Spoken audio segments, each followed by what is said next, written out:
السلام علیکم. په دې ویډیو کې به د یو ساده گیم په اړه وغږیږو چې هغه د ناڅاپي نمبرو په ناڅاپه ډول انتخاب ده. نو د دې لپاره چې موږ داسې گیم جوړ کړو نو یو لایبرري ده د رینډم په نوم. دا لایبرري موږ اول پروګرام ته ور امپورټ کوو. هغې نه وروسته زه غواړم چې یو وریبل جوړ کړم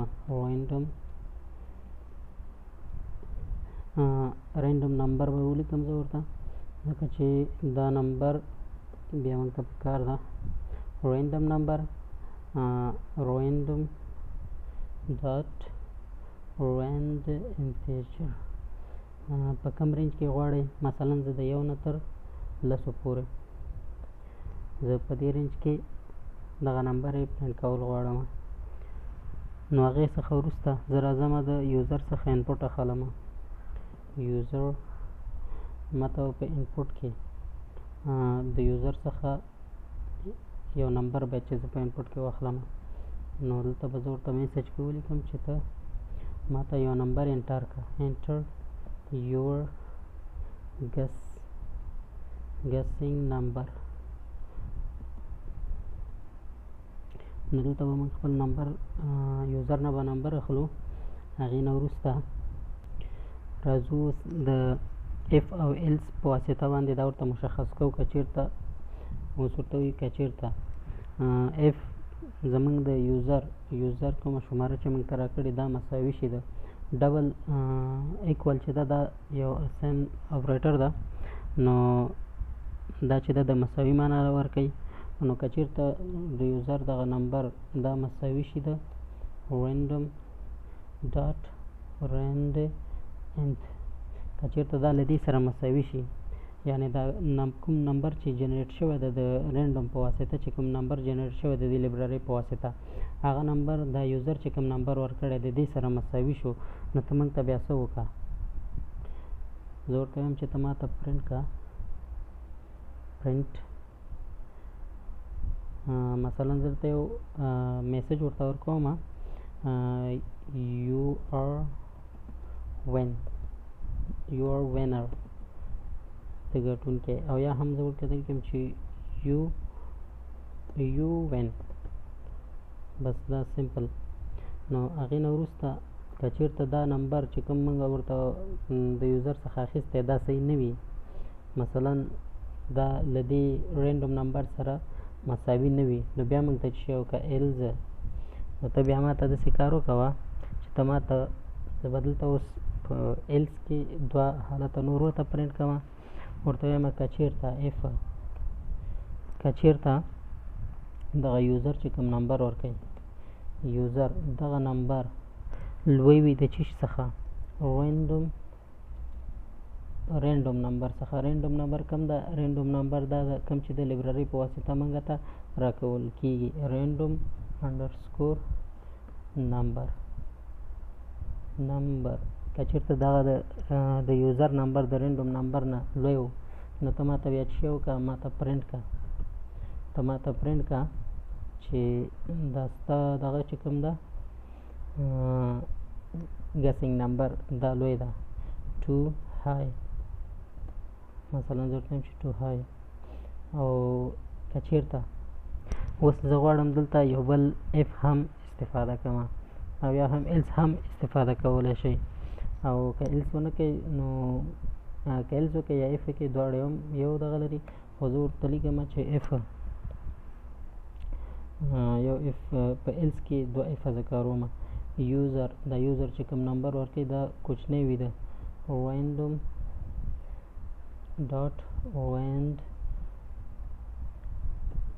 که چېرته دا د تخمیني نمبر دا کوم لایبرري د خوا چې کوم نمبر ورکول کېږي د دې نه کوچنی وي، نو ته ما ته بیا څه شی پرنټ کړه؟ ورته وایم چې ته ما ته پرنټ کړه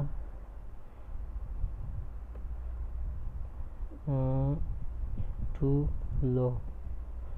ته چې ستا نمبر کوچنی ده. نو راځو دا پروګرام په لار اچو. F15 شارټکټ ده، که هلته نه رن کوئ نو هلته رن ته راشئ. رن میډول دا به لومړی سیف کړئ. زه دلته یو نمبر ورکوم ورته، مثلا 15.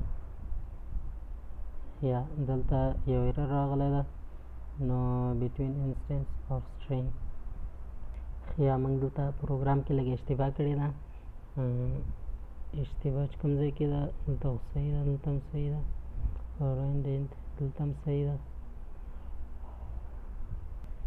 یا دلته چې موږ کوم یوزر څخه دا کوم نمبر اخلو دا په سټرینګ کې ده، نو راځو دا کوم نمبر چې یوزر نه موږ اخلو دا موږ تبدیلو انټیجر ته.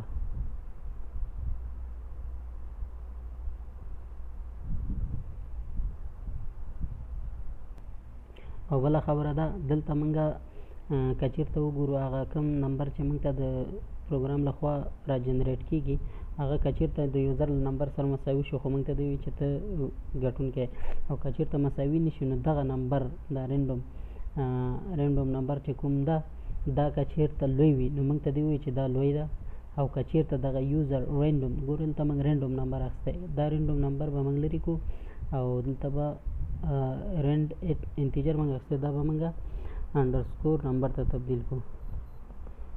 دا زموږ اشتباه وه، نو ځکه چې دلته خو موږ مساوي سره اخیستی ده او دا چې دا هغه نمبر ده کوم چې د یوزر لخوا اخیستل کېږي او دلته دې سره مقایسه کېږي. نو دلته اوس دا پروګرام رن کوو F15 سیف، اوس به یې رن کړو. دلته مثلا زه 15 ورته انتخابوم، خیا ماته هېڅ شی پرنټ نه کړل. راځه ما بېرته پروګرام ګورم.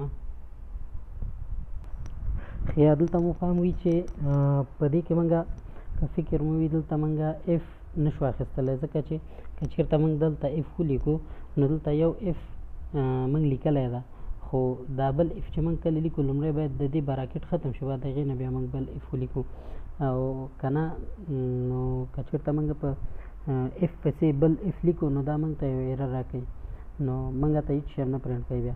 او که چېرته وغواړو چې موږ د F څخه وروسته بل F یا بل کوم دغه چې موږ پرنټ کوو نو د بل لاین پرنټ کولو دپاره موږ باید د ایلز څخه استفاده وکړو.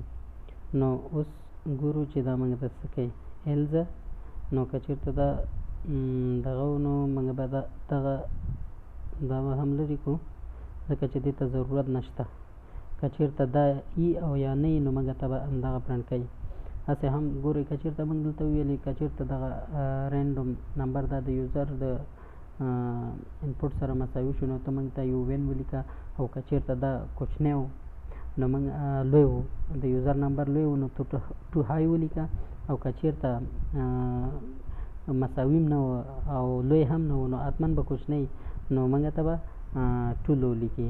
نو راځو دا پروګرام رن کوو F15 سیف، نو دلته مثلا زه لیکم چې 4، نو دا ماته وایي چې ټو لو.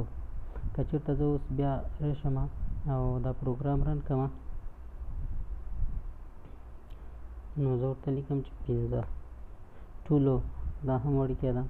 که چېرته زه بیا مثلا دا پروګرام رن کوم ورته ولیکم 6 ټو لو، نو دغسې که چېرته زه اوس ورته ولیکم 7 ولیکم ټو های، نو دا چې دا که فکر مو وي دا نمبر زه نشم انتخابولی ځکه دا چې دا د پروګرام له خوا نه په اتومات ډول نمبر چې دا هر ځل چې پروګرام زه رن کوم نو دا په اتومات ډول نوی نمبر یې ماته هلته په رینډوم ناڅاپي دغه کې ذخیره کوي.